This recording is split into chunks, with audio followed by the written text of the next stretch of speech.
तो इस वीडियो में हम देखेंगे कि रिटर्नेबल गेट पास कैसे बनाते हैं। तो उसके लिए अपने को जाना है ट्रांजैक्शंस में। देखिए यहाँ पर लिखा हुआ है रिटर्नेबल गेट पास, यहाँ क्लिक करना है। अपना डिवीजन चूज कर लीजिए। लेट्स से आज की डेट में हमें भेजना है कोई सामान। एक्सपेक्टेड डेट लेट्स से 25 तारीख है। व्हीकल नंबर लेट्स से ये ले लेते हैं। Department let's say electrical department का सामान है। वेंडर लेट्स से कोई भी वेंडर चूज कर लीजिए। Let's say demo vendor 10। Now जब भी हम कोई सामान भेजेंगे तो चांसेस तो यही है ना कि कोई चीज़ ने अप्रूवल दिया है, तो उसका जो भी सपोर्टिंग अप्रूवल है वो यहाँ पर हम अटैच कर देंगे। एडवाइज बाय किसने ये सामान हमें भेजने के लिए कहा है, उनका नाम आ गया। लेट्स से कोई मोटर हम भेज रहे हैं रिपेयर के लिए, तो लेट्स ये भेज रहे हैं। तो अब ये जो मोटर हम भेज रहे हैं, लेट्स से एक पीस भेज रहे हैं, और हमने पहले ही इसका समझ लिया था कि इसका क्या कॉस्ट लगेगा रिपेयर का। तो लेट्स से 2000 रुपये लगेगा। नाउ ये जो रेट हम डाल रहे हैं ये मैंडेटरी नहीं है। कई बार होता है कि हम सामान बाहर भेजेंगे, वेंडर उसको चेक करेगा, उसके बेसिस में वो हमें कोटेशन देगा कि इतना खर्चा लगेगा। तो अभी तो हम सिर्फ सामान भेज रहे हैं, तो वो भी पॉसिबल है। ये रेट हमने यहाँ मैंडेटरी रखा नहीं है। और यहाँ पर हम जो भी हमें रिमार्क देना है, अगर कुछ देना है तो यहाँ लिख सकते हैं। इस तरीके से हम एक रिटर्नेबल गेट पास बना देंगे। अब ये बन गया।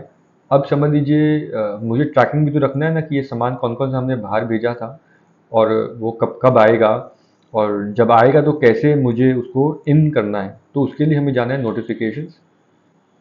नोटिफिकेशन में देखिए यहाँ पर लिखा है returnable items not yet received. कौन कौन से आइटम्स हमने बाहर भेज दिया पर वापस नहीं आया है।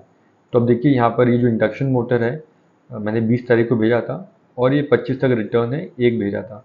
अब यहाँ से हम इस जगह से एक्सपोर्ट करके ट्रैकिंग भी कर सकते हैं, और अकॉर्डिंगली फॉलो भी कर सकते हैं अभी जितने भी सामान हमने बाहर भेजा है जो हम रिटर्नेबल बेसिस में भेजें। तो लेट से ये पर्टिकुलर सामान हमारे पास ठीक हो गया आ जाता है, तो मैं यहाँ पर रिटर्न प्रेस करूँगा। तो मुझे सिस्टम पूछेगा कौन कब आया, क्या क्वांटिटी आया, उसका सपोर्टिंग सामने वाला कुछ सामान भेजेगा रिटर्नेबल बेसिस पे। अगर वो कुछ रिपेयर वर्क है तो ऑब्वियसली इन्वॉइस होगी उसके संग। तो यहाँ पर हम उसको इन्वॉइस को अटैच कर देंगे और यहाँ पर हम उसको रिटर्न ले लेंगे। तो गुड्स रिटर्न हो गया। अब रिटर्न होने के बाद कोई रजिस्टर तो होगा ही जहाँ पर हम मेंटेन करेंगे जितने भी सामान बाहर गए और अंदर आए। तो उसके लिए हमें जाना है रिपोर्ट्स में। रिपोर्ट्स में देखिए यहाँ पर एक रजिस्टर होगा, रिटर्नेबल गुड्स रजिस्टर। तो यहाँ अगर जाएंगे तो हम यहाँ पर देख पाएंगे कि कौन सा सामान कब बाहर गया और ये सामान कब अंदर आया। एंड अकॉर्डिंगली यहाँ पर हम प्रिंट एक्सपोर्ट करके भी हम उसका पूरा डिटेल्स को एक्सपोर्ट करके इसको फर्दर अगर हमें इसको रखना है, स्टडी करना है, तो ये भी कर सकते हैं।